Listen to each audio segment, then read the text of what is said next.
The divorce packet arrived on ivory, thick bond legal stationery embossed with Eric's firm's seal, no less. Claire ran her fingertips along the sharp fold, inhaling the scent of paper, ink, and betrayal. Lying in crisp, clinical language was a carefully architected fiction. Claims of emotional instability, accusations of chronic alcoholism, implications of financial mismanagement, all laced with pretense phrases like, with concern for her well-being and, in the best interest of all parties. Perfect on paper. Claire placed the document on her kitchen island beside her untouched glass of red wine. She stared at both, choosing neither. Hudson nudged her calf with his nose, sensing her instinct to tremble. But she didn't. Not anymore. Instead, she reached for her black leather journal, the one that now matched date-stamped flash drives and indexed files in a secured lockbox. Claire slid open a drawer beneath the counter and pulled out one of her own documents, a transcript from the hidden bedroom camera capturing Eric, calling her predictably pathetic. A matching audio file would later reveal him suggesting Victoria should frame a fainting spell if Claire gets in the way. If his divorce claims were a polished dagger, hers were a scalpel, precision-shaped truths, lined up, waiting. The next morning, Claire arrived at work in a tailored navy pantsuit and a calm that unsettled even Dee.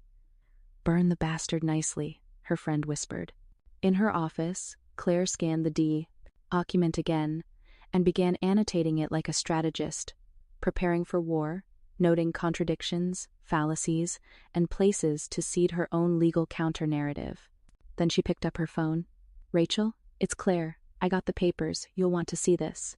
Her voice never shook, because what was perfect on paper was finally about to meet the truth off the record. Claire stood in the kitchen, haloed in the morning light, swirling cream into her coffee. Every movement was deliberate, slow, practiced, calm. Her silk robe whispered along the marble as Hudson trailed her quietly, sensing the charged silence. The Denver Messenger lay folded on the counter, the headline bold and damning. Upstairs, Eric's voice exploded. A guttural roar of disbelief. Phones rang again and again. Footsteps thundered down the stairs. Claire didn't flinch. He stormed into the kitchen, phone clutched in his hand like a weapon. "What the hell is this?" he shouted, thrusting the paper in her direction. She took a sip, let the taste settle on her tongue like satisfaction. "Looks like truth in print," she said evenly, her tone void of malice. How dare you do this? You've destroyed my career." Claire raised an eyebrow, cutting him off with quiet steel. "I didn't destroy anything, Eric. I just stopped hiding what was already broken." He was unraveling, face red, tie askew, panic seeping through the seams of his arrogance. "You must have edited those recordings, fabricated the Conte. XT no one will believe. That I'm an alcoholic? That I'm unstable?" She let the words linger like poison. "Funny. I thought that town till I heard you laughing about it with Victoria." Eric fell dramatically silent. Claire leaned in just enough to let him see the edge beneath her grace. "You recorded me, I know, because I found them first."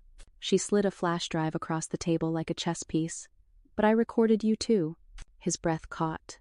She smiled, the kind that didn't reach her eyes, the kind that said justice had already been done. "Enjoy your headlines, Eric," she said, picking up the paper. "Mine just got published." And with that, she turned and walked out, leaving behind silence, scandal, and shattered control. The drawer stuck, as it often did, the old mahogany catching along warped grooves. Claire yanked it open harder than usual, cursing softly under her breath. She wasn't looking for anything in particular, just rummaging for a charging cable she never quite put back where it belonged. But there it was. A slim, matte black object, nestled among dusty receipts and expired insurance cards, something that didn't belong. At first, Claire didn't recognize it. She turned it over, squinting slightly. A digital voice recorder. Pressed play. The sound of her own voice echoed back, distorted and uncertain. She was murmuring, fumbling for words. The clinking of glass in the background. "I'm fine, I just wish he would stop watching me." She blinked. Wallowed. Paused the recording with shaking fingers. Her mind reeled, matching the moment to a vague memory from weeks ago, a night on the couch, wine heavy in her hand, whispering to no one but the dog. Why would Eric have recorded this? No, why would Eric hide this? Her stomach lurched. She scanned through the next few files, fragments of conversations, sighs, the pacing of her feet across hardwood floors. Private, vulnerable moments, none of them angry. All of them sad. Claire's skin crawled. She felt it then, not fear, but the first crackle of awareness. A shift in air pressure. The feeling something was deeply wrong, and had been for a while. Eric wasn't trying to help her. He was gathering evidence. Claire stared at the little device, the blinking red light daring her to press again. A quiet fire lit in her chest, not panic now, but precision. She slipped the recorder back into the drawer, like a card returned to its deck. Let him think she never found it. If he was building his case, then so would she. Only hers would tell the truth. Claire stared at the half-full wine glass on the kitchen counter, its rim etched faintly with her lipstick from the night before. The house was quiet, suffocating in its stillness. No classical piano humming from Eric's study, no hum of the espresso machine he insisted on buying for her mornings. Just the low buzz of silence and the weight it carried. She picked up the glass and sniffed it without drinking. Burgundy, not her favor. But one Eric always opened when he thought she'd become too much. He called it her calming drug, an indulgent sedative. She hated how often he was right, how often she reached for the bottle after another soul-splintering exchange. Last night's words returned like smoke threading through her mind. "You're not well, Claire," Eric had said softly, slicing his roast chicken as if delivering a performance. "I worry about how fragile you've become. Yesterday's meltdown at work? That's a pattern." There had been no meltdown, only a missed call and a postponed meeting. But his tone, so measured and clinical, had snaked into her nerves. She'd gone quiet and poured herself another glass. But now weariness had given way to something else. She spotted it behind the baseboard of their bedroom, a glint of silver tucked too neatly. Her heart caught. She knelt, fingertips grazing the tiny voice recorder. It was warm, faintly buzzing alive. "He's documenting me," she thought. Her hand trembled, until it didn't. Claire rose, placed the recorder on the nightstand like a forgotten trinket, and walked out calmly. She poured the wine into the sink, every drop a lie she'd finally stopped swallowing. She heard Hudson's familiar soft patting behind her, and knelt to meet his eyes. "I'm not crazy," she whispered, brushing behind his ears. "He wants everyone to believe I am, but not this time." Hudson licked her cheek gently. Silent agreement. Claire hadn't meant to overhear. She was Otis Badia, only returning from a late grocery rune, eggs, coffee, and dog treats for Hudson, when she heard Eric's voice floating from his office, unusually loud, even though the door was barely ajar. She paused, something in his tone pulling her still. It was smug, gloating. "She's right where I want her. Hell, I even planted the recorder myself." Eric laughed. Claire froze in the hallway, grocery bag clutched tight. "She thinks I'm worried, but all I'm doing is building the case. Unstable, erratic classic drunk wife implosion." Claire's breath caught. Disoriented, she leaned slightly, careful not to rustle the bag. From inside, the woman's voice responded with a sugary lilt, amused. "You're diabolical, baby. Are you sure she won't catch on?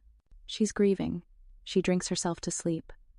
And she barely asks questions anymore. It's like she's doing the work for me." The sound of ice clinked in a glass. Claire's stomach twisted. "I'll file once the portfolio restructure is complete," Eric continued. "Timing is everything. She loses emotional credibility. I keep the assets. It's airtight." Claire stumbled back from the door soundlessly, a mix of nausea and adrenaline rising. Time slowed. The air around her seemed to splinter not from the betrayal, but from the final clarity of it. Every cutting jab, every feigned concern. The gaslighting hadn't been thoughtless, it had been strategy. She left the groceries on the kitchen counter, walking into the dim living room where Hudson rose from his bed to nuzzle her leg. She crouched beside him, burying her face in his neck. He wasn't just planning a divorce. He was planning her character's assassination. But as her fingertips tightened in Hudson's fur, something within her stilled not fear, but resolve. They thought she was broken. They had no idea. Claire wiped the condensation from the bathroom mirror, revealing her reflection blurred at the edges, but sharpening beneath her gaze. Accusations echoed in her mind: unstable, ungrateful, drunk. Eric's voice lingered like a stain, but for the first time in months, it didn't pierce eat prodded. She met her own eyes squarely. That night, she sat cross-legged on the floor of her walk-in closet, Hudson curled against her knee, as she retrieved the black velvet box from beneath an old shoebox of winter scarves. Inside, her father's aged Olympus voice recorder. He had used it for board meetings, and then, in his last years, recorded affirmations for his daughter when she drank too much to listen in person. With trembling but deliberate fingers, Claire powered it on again. Its red light blinked into the silence. She placed it back on the top shelf, angled toward the bedroom's doorway, its gaze, quiet but unblinking. The next morning, Eric called from his office to say he'd be home late, as always. Claire responded sweetly, already positioning a lipstick-smeared wine glass at her bedside. When he returned, she feigned grogginess, mumbling something incoherent about tea deadlines while he smirked. He never noticed the second recorder behind the bookshelf, or the lens barely visible in the smoke detector's eye. The lies he had built would now reflect back distorted, magnified, reversed. She would become the glass he shattered himself upon. By week's end, Claire had hours of footage and alarming sound bites. Eric coaching Victoria on ways Claire might accidentally fail a breathalyzer. Eric laughing as he described Claire breaking down in court. Claire packaged the clips into labeled folders. Inside each, a new version of herself bloomed, no longer despairing, but precise. She stared at the files, then at her reflection in her laptop's dark screen. "No," she whispered, voice steady. "Not broken, just beginning." Claire sat alone in the dim glow of her home office, the whir of the ceiling fan the only sound beneath Hudson's soft breathing near her feet. Her fingers hovered above the keyboard, her measured inhale matching the rhythm of a woman at war knot, with rage but precision. There was no room for impulsive rage. This wasn't about a dramatic act of vengeance. This was about strategy. He thought she was unraveling. Let him. She reached for a notebook labeled Consulting Notes. But inside it, no financial figures were scribbled in timelines, observations, and a growing arsenal of Eric's cruel techniques. She logged the dates he left the wine out when she'd hinted she wasn't drinking. The times he told her she seemed off, right aft. She'd cried herself hoarse in private. The voice recorder she'd found beneath the dressers, she stashed it in a locked drawer with fresh batteries. One weapon repurposed. Step 1. Documentation. She ordered nanny cams disguised as charging blocks, planted audio recorders in the study, the kitchen, even the dog's treat jar touch she found satisfying. "Let's make it easy, Eric," she whispered as she tested playback. Step 2. The facade. She retrieved that blotchy bathrobe he'd mocked, added a few feigned stumbles, muted her sharp edges in just enough public ways. "Don't push too fast," Dee had warned her. "Let him think you're wilting." She didn't just agree, she excelled at the performance. But it was step 3 that hardened her resolve. Late one night, she replayed the audio of Eric's conversation with Victoria's glib laugh, the disdain. "She'll break herself," he said casually, like it was already foregone. That was the moment Claire set Rachel Moore's name beside a star in her notebook. This wasn't just payback, it was the blueprint of justice wrapped in silk. Claire wasn't erasing him, she was revealing him. Claire sat at her vanity, the wine glass in her hand filled with cranberry juice the Chardonnay Eric would assume. Dressed in a silk robe just rumpled enough to look careless, her eyeliner smeared strategically beneath one eye. Claire resembled the broken woman Eric insisted she was becoming. She caught her own gaze in the mirror and held it. Fragile. Ebu, not defeated. Not anymore. Downstairs, she could hear the sound of Victoria's laugh, sharp, glittery, invasive. Claire stood, gripping the bedroom doorframe, using it for support like an actress drawing applause for her deterioration. She descended slowly, every step placed to echo fatigue. Eric looked up from his spot on the leather sofa, a glass of bourbon in hand. Victoria sat beside him in a silk blouse and smug smile legs tucked under her like she owned the place. "You okay, hon?" Eric called too sweetly. "Rough night again?" "Just tired," Claire muttered. eyes glassy from hours of practiced blinking. "Sorry to interrupt." Victoria smirked. "Don't worry about us, Claire. He was just telling me how worried he is. About everything." "Yeah," Eric added, voice low and grave. "You've been slipping fast. I've started making a record. For your sake."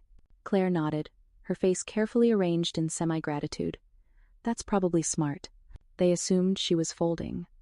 What they didn't see was the lipstick-sized camera mounted above the archway, recording every syllable of their smug dialogue. Later that night, alone behind the safety of her locked office, Claire replayed the footage, Victoria's sarcastic cooing, Eric's faux concern, his threats disguised as care. Proof a spider gloating in his web, never guessing the fly he'd lured was venomous herself. "Her fingers hoer over her digital folder labeled Operation Widowmaker." She clicked save. Claire stood shunless in the hallway, her glass of wine trembling slightly in her hand, not from drink, but from cold, stunned fury. Through the cracked study door, she heard the lilting giggle of Victoria, a sound rehearsed and hollow. "You're sure she's not catching on?" Victoria asked playfully, reclining in Claire's leather reading chair, like a queen surveying her spoils. Eric chuckled softly, smug. "She's too far gone. Trust me. She's practically building my case for me. Every slurred word, every missed meeting, it's all right here." He tapped his phone knowingly. Poor, broken Claire. The lie hit hard, because weeks ago, it might have been true.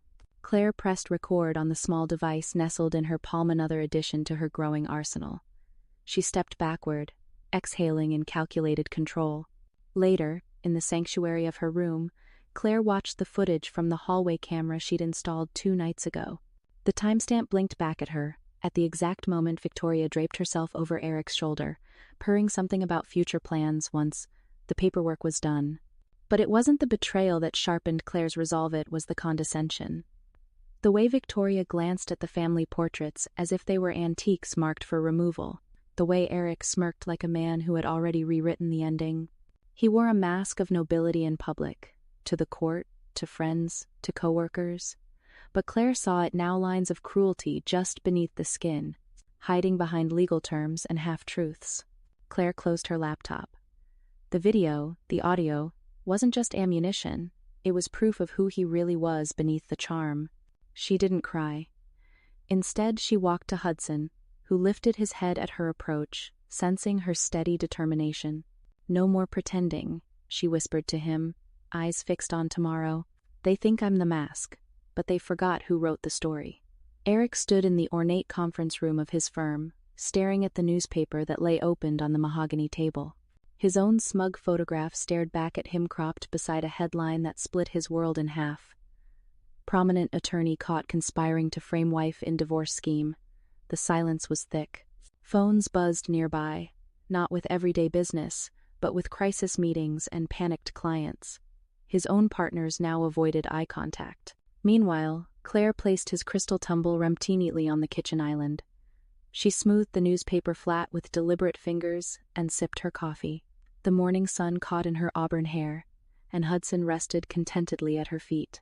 She didn't need to watch Eric react. She'd already imagined it a dozen times, each version sweeter than the last.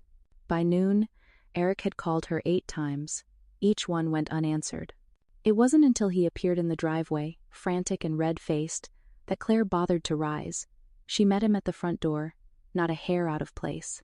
"You set me up," he hissed. "Clay," Ree smiled politely.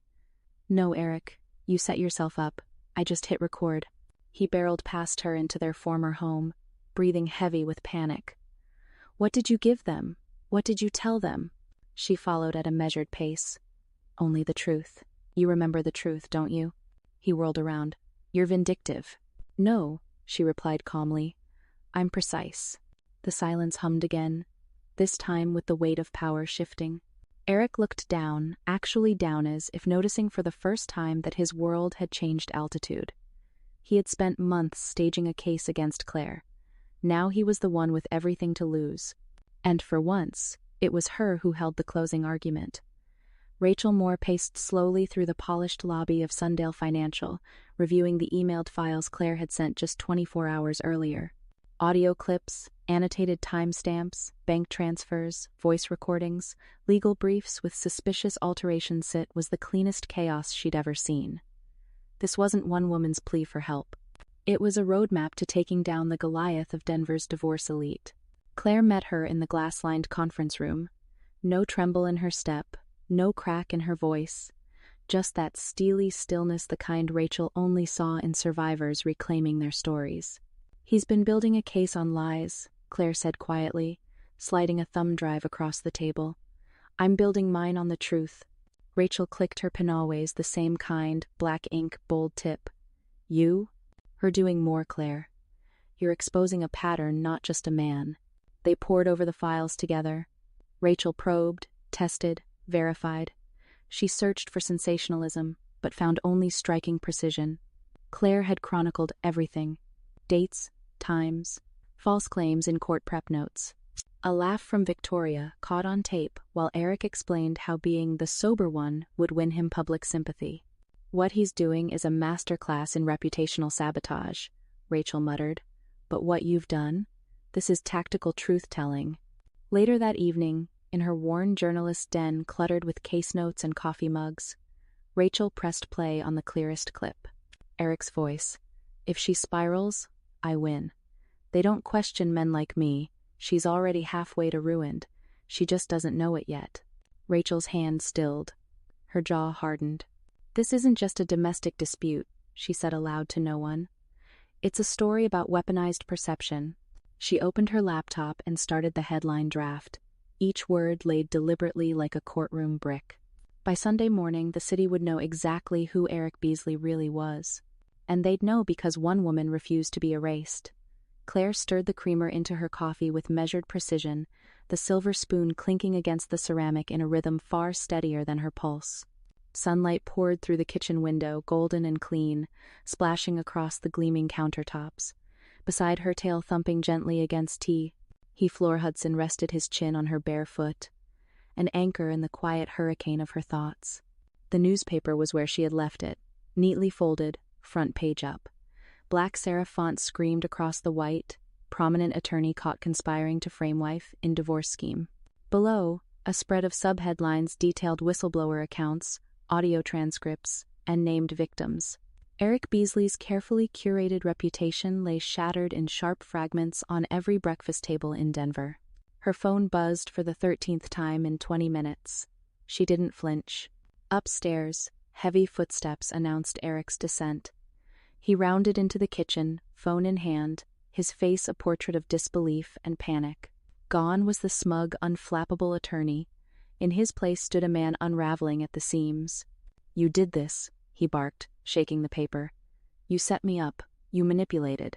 Claire raised her coffee to her lips, unbothered. "Strange. You weren't saying that when you were coaching your baby about how to tank my career." His mouth opened, then closed, like a fish suffocating outside water. She met his eyes for the first time in months.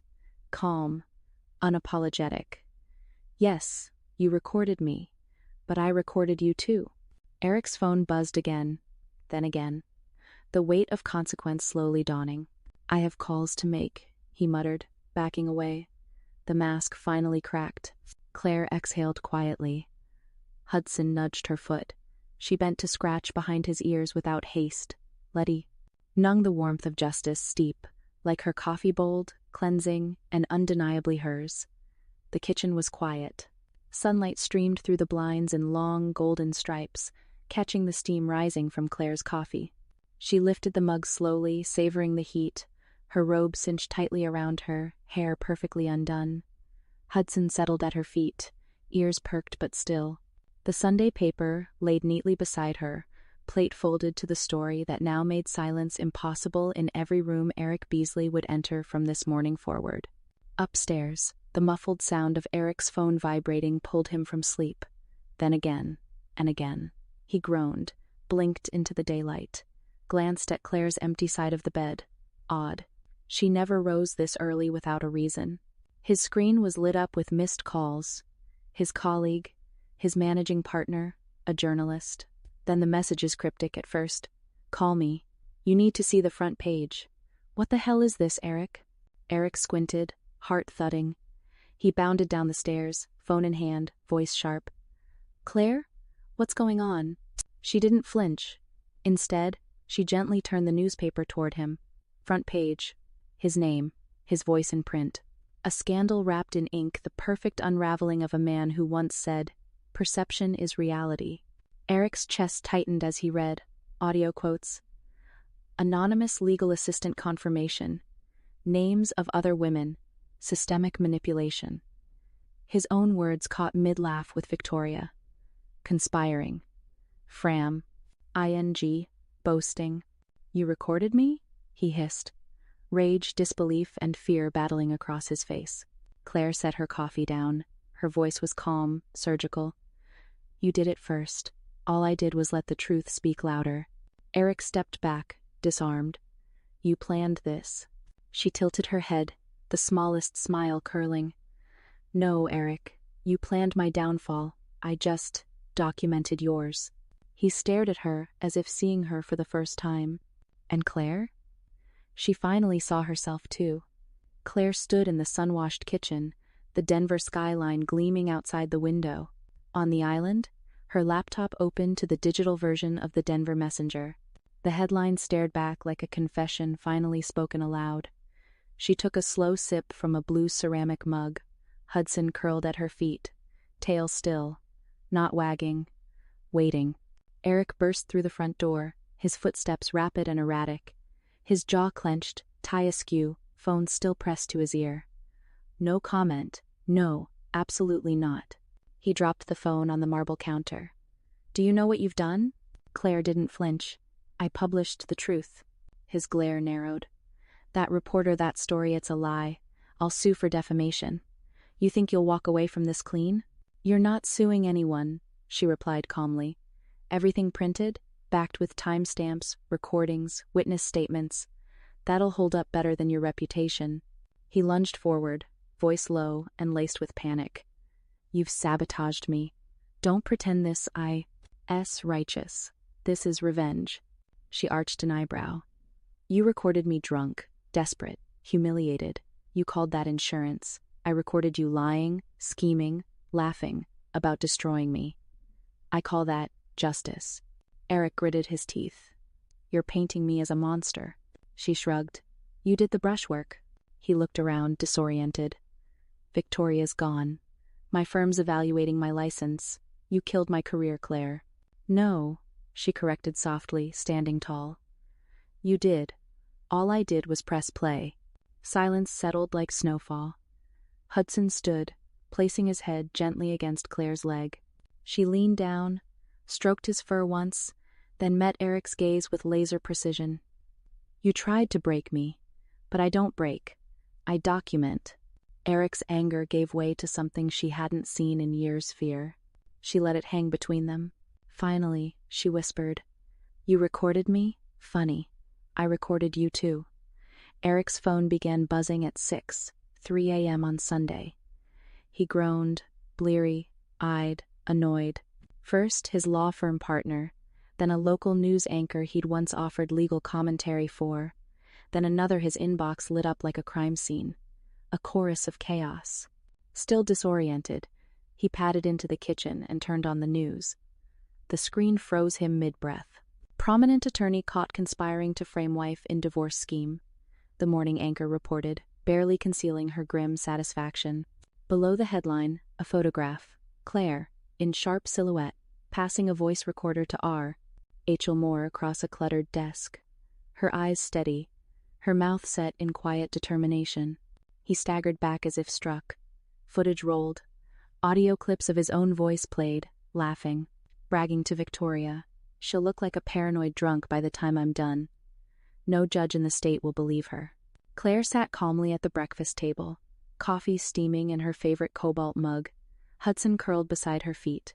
She turned the page leisurely. Eric stormed in. "You vindictive." Claire looked up, raised a brow. "You recorded me. I return the favor." "You don't understand what you've done," he yelled, voice splintering. She stood, poised. "Oh, I understand exactly. You wanted a performance, Eric. Here's your standing ovation." He stared, unmoored. the control he'd curated for years, now dust on marble tile. "You're finished," he hissed. Claire softened, almost pitying. "No, you are. I'm just getting started." Later that day, the Denver legal community issued a formal statement. Eric Beasley was under investigation. By evening, Victoria had scrubbed her accounts. At dawn Monday, Claire's inbox brimmed with messages from women who had read the story and whispered the same word, "Thank you." She didn't feel triumphant. She felt whole. Claire stood at the window of her new apartment, Denver's skyline softened by the amber hue of early morning light. A mug of dark coffee warmed her hands, untouched but grounding. Behind her, Hudson lay curled on the rug, head resting, G on his paws, eyes following her gently. Her phone buzzed again, another interview request, national coverage now. She let it vibrate across the countertop and fall silent. Not every victory needed amplification. The Sunday article had detonated everything. Eric's legal firm issued a statement of deep concern. He had been suspended within 48 hours, pending an internal ethics investigation. Victoria vanished from social media, deleting her influencer accounts like water streaking off glass. The whispers of their collusion had become headlines. Claire's recordings, undeniable. She hadn't gloated. She hadn't screamed. She hadn't even raised her voice. She simply presented the truth and let it ripple. From her bookshelf, Claire pulled a thin folder labeled Final Settlement. Property equitably split, retirement protected, dog custody permanently hers. She smiled softly at that clause. Dee had called that the karma clause. Claire returned the folder, then opened her laptop. A blank Word document blinked at her, the title already typed. Revenge wasn't the goal, but the truth deserved its spotlight. Her fingers hovered over the keys, then began to dance with quiet confidence. The doorbell rang. She didn't jump. It would just be Dee with brunch pastries. No surprises anymore. When Claire opened the door, Dee raised a pink box and smirked. "You think I wasn't going to feed the woman who burned a man down with a USB stick in a whisper?" Claire laughed rich, unguarded, a sound that hadn't lived in her chest in years. She had built nothing from fire. She had simply removed the curtain, and in the hush that followed, truth had done the rest. Hudson wagged his tail slowly, as if he knew this was peace. Not loud, not boastful, but absolute. Claire crouched beside the final cardboard box, its flaps sagging like a held breath. The Denver morning sun streamed through the bay window, casting long golden lines across the hardwood floor. Her floor, now. Hudson lay nearby, chin resting on his paws, eyes tracking her every move with gentle curiosity. Outside, the neighborhood buzzed with early life normalcy. Joggers, bicycles, a child's laugh echoing around the block. She peeled the tape back slowly, reverent almost, knowing this wasn't just a box of half-used office supplies and forgotten scarves. It was proof of what had ended and what she had survived. Inside, she found a velvet-bound photo album, its spine frayed.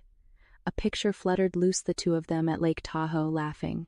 Her smile was real then. His seemed like something he tried on for the camera. Claire studied the image for a moment before sliding it underneath a stack of tax folders, not ready to discard, but no longer framing her life by it.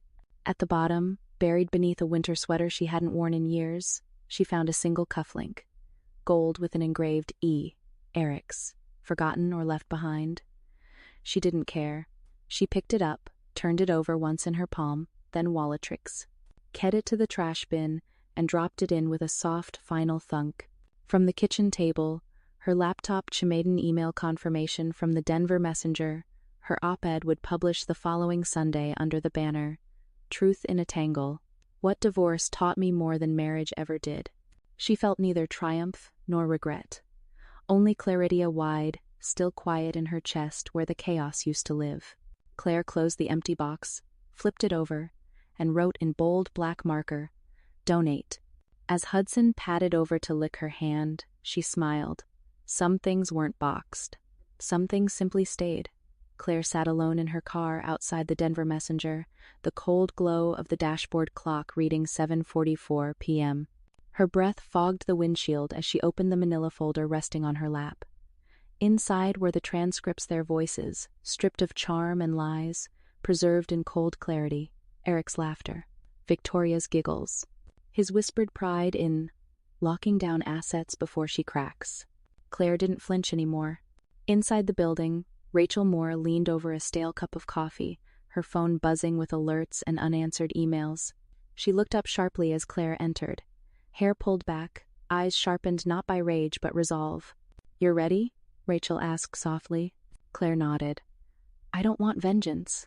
I just want the truth reported without filter, pity, or bias." Rachel reached for the flash drive Claire offered. "That's exactly what we do here." Hours passed in a swirl of playback, note-taking, and legal vetting. Megan Rios had already confirmed dates and office memos supporting what Claire now exposed. Women once written off as unstable exes had stories eerily similar to hers. Eric wasn't just a bad husband, he was a strategist of reputational mutilation. Rachel leaned back, exhaling. "You've built a dossier more compelling than half the whistleblower cases I've seen.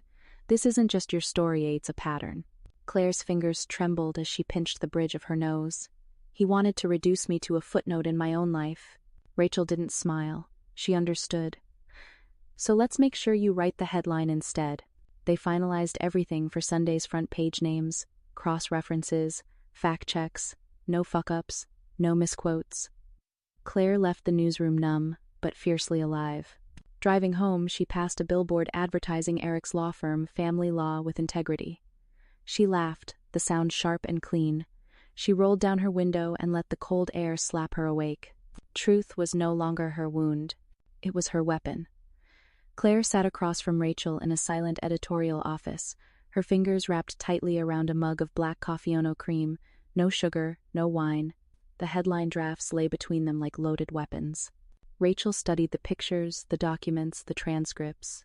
Claire sat still, her silence louder than outrage. "This one," Rachel said, sliding a photo forward. It showed a closed-door Eric's office with me. Gunrios's anonymous testimonial beneath it. "This is where it shifts from your story to something systemic."